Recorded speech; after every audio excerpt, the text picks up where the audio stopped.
The underground parking garage of Grant Tech Tower was usually silent at 7 a.m., except for the faint echo of wheels rolling and mops swishing. Ethan Walker, the janitor, was making his usual rounds, checking lights, emptying bins, humming softly under his breath. His reflection rippled across the wet concrete floor as the fluorescent lights flickered above. Ethan wasn't just cleaning floors. He was holding together a fragile life. His wife had died 2 years ago from cancer, leaving him with their 6-year-old daughter, Lily. Every night he read her stories before bed, promised her that one day things would get better, and every morning he pushed his cart into the same garage with a tired but determined smile. Across the lot, Amelia Grant, the CEO of the building's top company, strode toward her sleek silver Tesla, phone tucked between her shoulder and ear. She was multitasking as always, checking a report, sipping coffee and unlocking the car. Her heels clicked sharply against the concrete. Ethan glanced up for a second and froze. Something was wrong.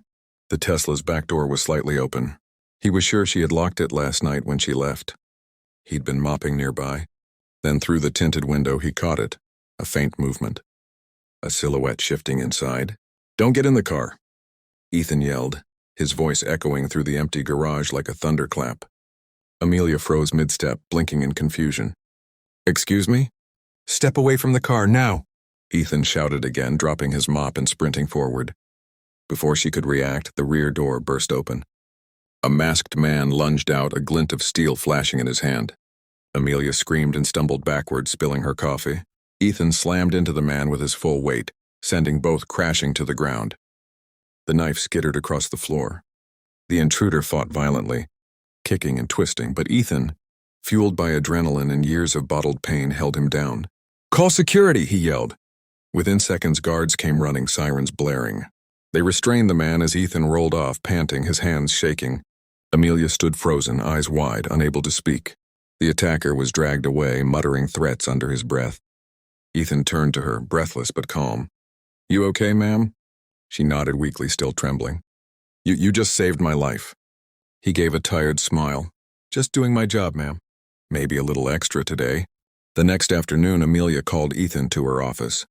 She had barely slept, and every time she closed her eyes, she saw that masked man lunging at her. Now, as Ethan stepped through the glass doors in his faded uniform, she felt a rush of gratitude and guilt.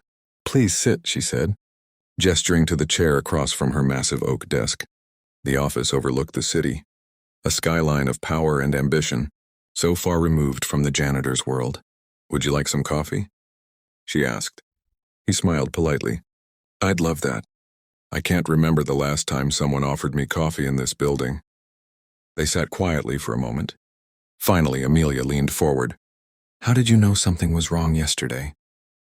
Ethan shrugged modestly. "I notice things. My job trains you for that. The back door wasn't closed all the way, and I saw a man's reflection in the window. It didn't belong." Amelia nodded slowly. "You could have been killed." Ethan's eyes softened. "Wouldn't be the first time I risked it for someone. My wife was sick for years. I did everything to keep her alive. When she passed, I promised I'd always protect people if I could, even strangers." Amelia sat back, struck by his quiet strength. She opened a folder on her desk in the police report. The attacker had ties to a rival firm. He'd been planning to install a tracker on her car, or worse. "You didn't just stop a robbery," she said. "You stopped an attack." Ethan said nothing, just looked down, his hands calloused from years of work. "You've worked here for 5 years," she continued, "and I never once really saw you. That ends now." He smiled faintly. "Most people don't see janitors, ma'am. That's okay. We're used to the background." She shook her head. "Not anymore." A week later, the lobby of Grant Tech was buzzing. Employees crowded the marble floor as the company banner hung overhead, honoring everyday heroes.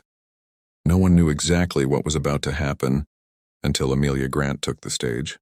Beside her stood Ethan, awkward in a navy suit that clearly wasn't tailored, holding little Lily's hand. She wore a yellow dress and held a crayon drawing that said, "My daddy is a hero." Amelia stepped to the microphone. "Last week, our company faced a terrifying moment. A tragedy was only seconds away, until someone acted with courage most of us only dream of." She turned to Ethan. This man, a single father who never asked for attention, saved my life and reminded us that heroes come from the most unexpected places. Applause thundered. Ethan lowered his head, embarrassed, while Lily beamed.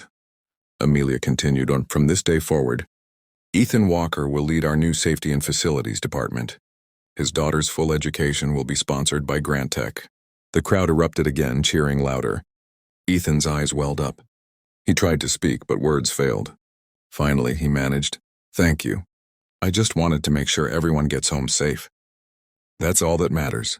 Afterward, Amelia knelt beside Lily and whispered, "Your dad's amazing." Lily grinned proudly. "I already knew that." As photographers captured the moment, Amelia turned to Ethan. "You didn't just save me, Ethan. You changed how this company sees people. You made us human again." He smiled quietly. "Guess sometimes it just takes someone from the floor to wake everyone upstairs." The crowd laughed warmly. The applause rose again. This time not for a CEO, not for a product launch, but for a janitor who shouted 5 words that changed everything. "Don't get in the car.